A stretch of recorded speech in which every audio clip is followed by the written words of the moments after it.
Najprej so morali datum rezi zaradi ekstremnega mrazu in snega prestaviti za 2 tedna. Ta petek pa je nagajal dež, a niti Guinnessove rekorderke, niti mestnega viničarja to ni ustavilo pred tradicionalnim opravilom. Še vedno smo nekako v okviru tega, kar nam glede rezi priporoča ljudska modrost, namreč da mora biti res opravljena do Jožefovega, to pa je 19. marca. Danes je bil dan, ki ni bil najboljši, ne pa tudi najslabši. Spominjam se dni, ko nas je ob rezi grelo sonce, celo ožgalo.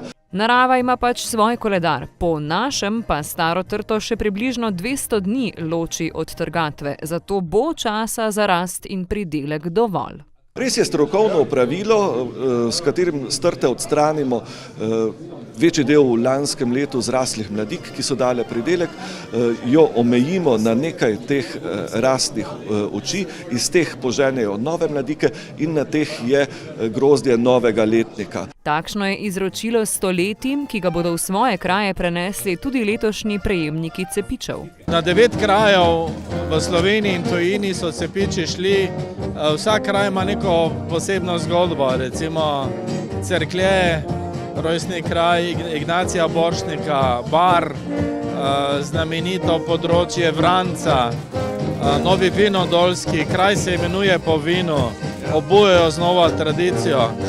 Kraj z najstarejšim vinskim zakonikom, mislim, da celo v Evropi, iz 13. stoletja. Več kot 4,5 stoletij stara, simbolično rečeno mati trt, pa ostaja eden najbolj pomembnih in svetovno znanih simbolov Maribora. Ti cepiči v bistvu pomenijo nekako prenos mariborske kulture, prenos tega, kar mi najbolj cenimo in na kar nas zmeraj znova opozarjajo tudi turisti, da v bistvu imamo nekaj najpomembnejšega v Sloveniji, najstarejšo trto na svetu, vpisano v Guinnessovo knjigo in vsak v bistvu prejemnik, ki prejme cepič stare trte, se tega vsako leto bolj zaveda.